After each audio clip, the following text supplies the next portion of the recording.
હાલ પવિત્ર ચૈત્ર માસમાં ભક્તો વિવિધ પ્રકારના અનુષ્ઠાન ભક્તિ કરતા હોય છે। એમાં 45 દિવસ અન્ન જળનો ત્યાગ કરી નર્મદાજીની દુર્ગાગીરી ગુરુ શ્રી વિશ્વંભરી મહિલા સાધ્વીની અનોખી સાધના આરાધના કરી રહ્યા છે। જોઈએ એક ખાસ રિપોર્ટ। ડભોઈ તાલુકાનું દક્ષિણ પ્રયાગ તીર્થ ચાંદોદ નર્મદા નદી કિનારે વસેલું છે। આ સ્થાન સંખ્યાબંધ ઋષિમુનિઓના તપ અને ધ્યાનનું કેન્દ્ર પુરાણોમાં રહ્યું છે। ગંગા સ્નાનથી જો પાપ મોક્ષ પ્રદાન થાય છે તો નર્મદાજીના દર્શન માત્રથી પાપ મોક્ષ પ્રદાન થાય છે। તેવામાં દક્ષિણ પ્રયાગ તીર્થ ચાંદોદ પાસેથી પસાર થતી માં નર્મદા હાલ નર્મદા જિલ્લામાં ઉત્તર વાહિની પરિક્રમાનો માહોલ છે। તેવામાં દક્ષિણ પ્રયાગ તીર્થ ચાંદોદના ચક્રતીર્થ ઘાટ પાસે કઠોર તપસ્યા કરતા દુર્ગાગીરી ગુરુ શ્રી વિશ્વંભરી કે જેઓ 45 દિવસના અનુષ્ઠાન તપ સાધના કરી રહ્યા છે। આ તપનો મહિમા એવો છે કે 45 દિવસ અન્ન જળનો ત્યાગ કરી 24 કલાક નર્મદા નદીમાં ધ્યાન ધરી માં નર્મદાની આરાધના કરવી। આ અનુષ્ઠાન ચૈત્ર એકમથી શરૂ થયા હતા અને અમાસના દિવસે પૂર્ણ થશે। રોજબરોજ નર્મદા દર્શને આવતા શ્રદ્ધાળુઓ માતાજીને કઠોર તપ કરતા જોઈ દર્શન કરી ધન્યતા અનુભવી રહ્યા છે। દક્ષિણ પ્રયાગ તીર્થ તરીકે વિશ્વ વિખ્યાત ડભોઈ તાલુકાનું ચાંદોદ તીર્થ કે જ્યાં હજારો ઋષિમુનિઓએ અનુષ્ઠાન તપસ્યા કરી હોય આ પવિત્ર સ્થળ નર્મદા નદી કિનારે આવેલ છે। હાલમાં નર્મદા જિલ્લામાં નર્મદાની પરિક્રમા અર્થે હજારો ભક્તો ઉત્તર વાહિની નર્મદા પરિક્રમા કરવા તેમજ ચૈત્રી નવરાત્રિના દિવસો દરમિયાન ચાલી રહ્યા છે। આ અરસામાં મૂળ બરવાડા, તાલુકો વડિયા, જિલ્લો અમરેલીના દુર્ગાગીરી ગુરુ શ્રી વિશ્વંભરી ગીરી ડભોઈના ચાંદોદ તીર્થ પ્રવાસ અર્થે નર્મદા દર્શને આવ્યા હોય માતાજીની પ્રેરણાથી અહીં 45 દિવસીય અનુષ્ઠાન અન્ન જળ ત્યાગ કરી સંકલ્પ લીધો છે। જે અનુષ્ઠાનનો પ્રારંભ તારીખ 28 માર્ચથી કર્યો। ચૈત્રી નવરાત્રિ સાથે નર્મદા પરિક્રમા અવસરને ધ્યાને રાખી વિશ્વ અને માનવ કલ્યાણના મુખ્ય હેતુ સાથે માતાજી દુર્ગાગીરી નર્મદા જળમાં કેડ સમા જળમાં પદ્માસન લગાવી માતાજીની અન્ન જળ ત્યાગ સાથે કરી રહ્યા છે। ત્યારે સ્થાનિક સહિત આસપાસના સંખ્યાબંધ ભક્તો દર્શને આવતા હોય છે। નર્મદા જ્યાંથી સ્વયં સાક્ષાત આશીર્વાદ આપતા હોય તેવી દક્ષિણ પ્રયાગ તીર્થની ચાંદોદ ભૂમિ તપોભૂમિ ગણવામાં આવે છે। અનેક સાધુ સંતો મહંતો યક્ષ કુબેર રાક્ષસ અને પશુ પક્ષીઓ ભૂમિ ઉપર તપસ્યા કરી હોવાને લઈ પુરાણોમાં ચર્ચા છે। આવી પાવન ભૂમિ પર જ્યારે માતાજી સ્વયં અનુષ્ઠાન કરી રહ્યા છે સ્થાનિક લોકો પણ આ પાવન પળને ધન્ય માની રહ્યા છે। માતાજી દુર્ગાગીરીના સેવક દ્વારા માહિતી આપતા જણાવ્યું કે દુર્ગાગીરી માતાજી આ પહેલા પણ તેમના મુખ્ય આશ્રમ બરવાડા ખાતે શિવારાધના અર્થે શિવરાત્રિથી શિવરાત્રિ વાર્ષિક અનુષ્ઠાન આશ્રમ ખાતે બનેલ ગુફામાં 6 થી 7 વખત કર્યા છે। જ્યારે માતાજી દ્વારા 45 દિવસે નર્મદા અનુષ્ઠાન બાદ દ્વાદશ જ્યોતિર્લિંગના પ્રવાસે જઈ 12 જ્યોતિર્લિંગ પાસે આવેલ આશ્રમોમાં ભૂમિમાં ખાડો કરી તેમાં 13 માસનું અનુષ્ઠાન શિવ આરાધના અનુલક્ષી કરવાના છે। પ્રથમ સોમનાથ બાદ વિવિધ 11 જ્યોતિર્લિંગ ખાતે અનુષ્ઠાન થશે। ત્યારે માતાજીને આવી પ્રેરણાને અનુષ્ઠાન કરવા એ પણ અન્ન જળનો ત્યાગ કરી એ દૈવી શક્તિ મળતી હોય તેવી અનુભૂતિ થઈ રહી છે। વિજ્ઞાન અને સંશોધનકારો માટે પણ અનુષ્ઠાન કઠોર તપસ્યા એક પડકારકારક જણાઈ આવે છે। ત્યાં પોતાનો આશ્રમ પણ છે અને માતાજીએ આવી રીતના અનુષ્ઠાન ત્યાં બરવાળામાં કર્યા છે।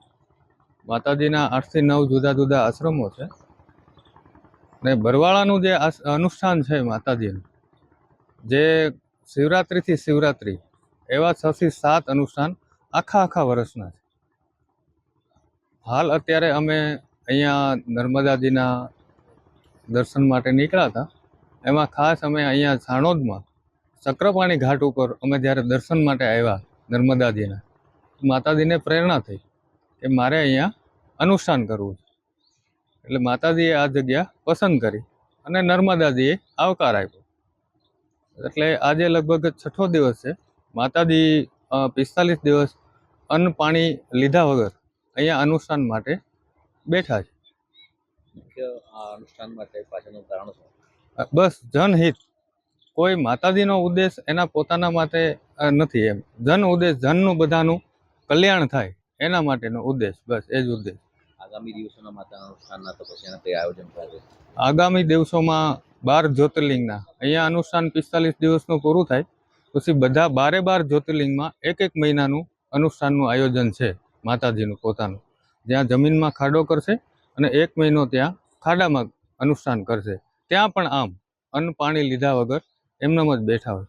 એટલે એમ સમજો કે લગભગ 13.5-14 મહિનાનું આખું માતાજીનું અનુષ્ઠાન અહીંયાથી ચાલુ થયું છે નર્મદાજી। નવરાત્રિ ચાલી રહી છે, માતાજીનું અનુષ્ઠાન ચાલી રહ્યું છે, જી શ્રદ્ધાળુઓને શું કહેશો માતાજીના દર્શન માટે? ખાસ કરીને મારી તો વિનંતી છે બધાની, સાણોદવાસી તો બધા લગભગ આવે જ છે રોજે દર્શન કરવા, પણ બહારના ભાવિક ભક્તોએ લાભ લે એવી મારી વિનંતી છે। જાણીતી અને પ્રસિદ્ધ ઉક્તિ છે કે રેવા તટે તપમ કુર્યાત મરણમ જાહ્નવી તટે.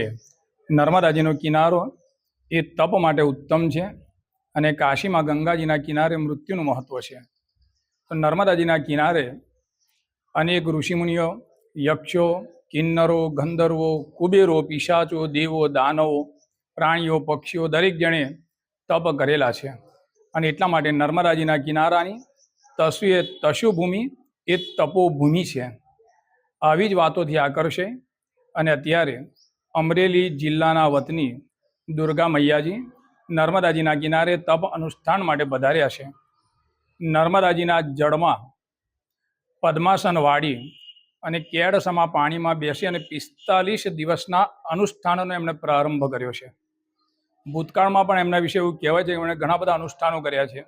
શિવજીની પણ ઉપાસના કરી છે, તાપમાં બેસીને પણ તપ કર્યું છે, ગુફામાં બેસીને પણ તપ કર્યું છે.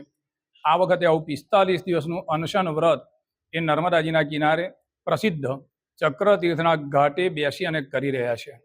એમના દર્શન કર્યા, ધન્યતા અનુભવીએ છીએ અને ખાસ કરીને નર્મદાજીને એવી પ્રાર્થના કરીએ છીએ કે એમણે આરંભ કરેલો આ અનુષ્ઠાન નિર્વિઘ્નતાથી પરિપૂર્ણ થાય, અનુષ્ઠાનમાં એમને સફળતા પ્રાપ્ત થાય અને એમનો જે હેતુ છે અનુષ્ઠાન માટેનો કે જનજનોનું કલ્યાણ થાય અને વિશ્વનું પણ કલ્યાણ થાય, આવો પવિત્ર હેતુ એમનો જે છે એ પણ સિદ્ધ થાય એવી મા નર્મદાજીના ચરણોમાં પ્રાર્થના કરું છું.